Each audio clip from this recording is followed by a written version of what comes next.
Should one marry or stay celibate? Should one become vegetarian or eat meat? Should one do this or do that, or not do this or not do that, in order to be transformed spiritually? Let me tell you something. Anything, just about anything, can be used for your spiritual growth. Being married, being in a relationship, can be used for your spiritual growth. Being celibate can be used for your spiritual growth. Eating and indulging in food can be used for your spiritual growth. Fasting can certainly be used for your spiritual growth. Being physically active can be used for your spiritual growth. Being still and not moving much can be used for your spiritual growth. Just about anything can be used for your spiritual growth. Being compassionate, helpful, and connecting with people can be immensely helpful for your spiritual growth. Just like secluding yourself can be used for your spiritual growth. Just about anything can be used for your spiritual growth. It is the mind, the dualistic mind that it is. The nature of the mind is dualistic, and it understands and sees everything as dualistic. It sees everything in black and white, either right or wrong, either up or down, either big or small. It does not know something beyond that. But there is a dimension beyond that. That is what we start to refer to as the divine, the sacred, the mystical. It is an aspect beyond the dualistic. But again, it is only the dualistic mind that thinks that only one of those dualities can take you there. No, both of them can take you there. Man can take you there, woman can take you there. Man can go there, woman can go there. Light can go there, dark can go there.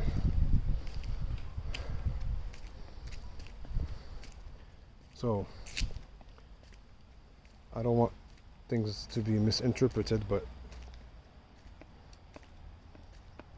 it is to say that what is this?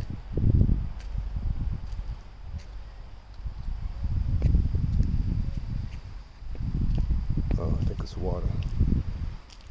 Every aspect of life can be used for your spiritual growth. Hey, kitties. Hi, kitties.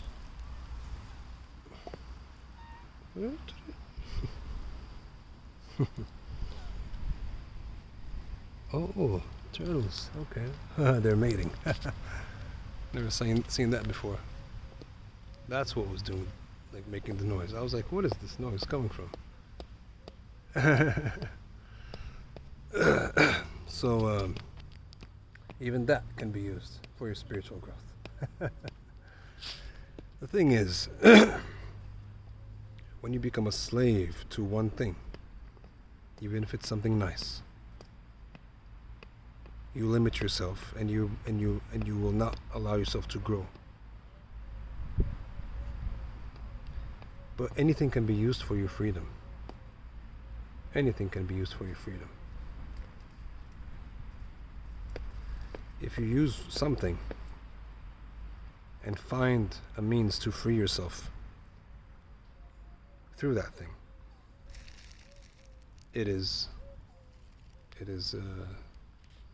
it will be beneficial for your growth, for you to transcend the dualistic dimension of life.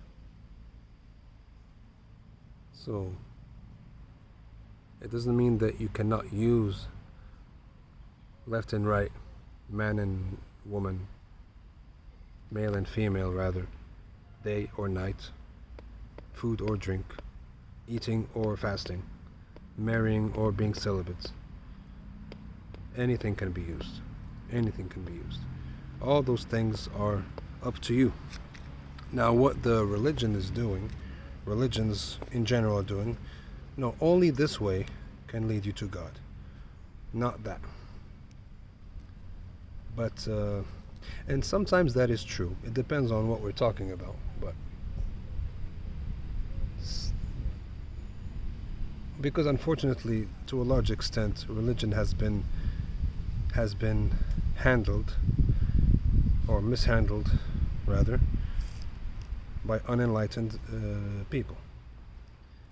When when the unenlightened handles teachings of the enlightened, that's what happens. That's what happens, unfortunately. The greatest things for transformation become the greatest things, the biggest burdens, or the biggest prisons. And that is what chases a lot of people away from religion, from spirituality, unfortunately. Because I say unfortunately, because these things that we call spiritual, religious, all these things, they are extremely, they deal with a very delicate and powerful aspect of life. When that aspect, when these things are corrupt and people have nowhere to turn, they will try to compensate for the transcendental with substance, with overindulgence, etc., etc., etc. And in the process, what happens is they are bound to destroy themselves, because those things become very addictive. By nature, they are very addictive. If you are not aware, if you don't conduct those things with awareness, with the necessary awareness, they become extremely addictive, and you may easily get stuck in them. So does this mean you should never indulge in them? No. If you have the right level of awareness, you can indulge in anything. But if you indulge in something and you see that you are being trapped by that, that is proof enough that you have not been made aware enough, conscious enough before getting in there. And I hope that you may be able to get out. It will take determination, and a lot of determination, and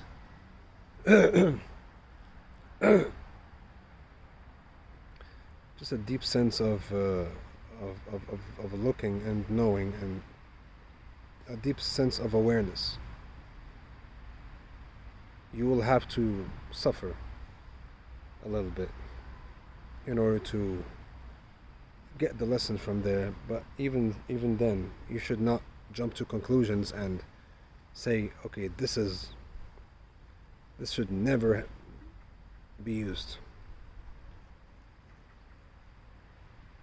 except for certainly very obvious things like harming people, like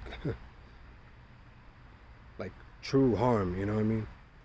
That is without question. We're not talking about those things.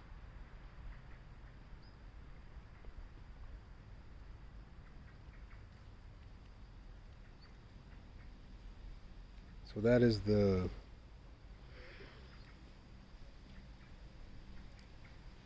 at the crux of what makes this spiritual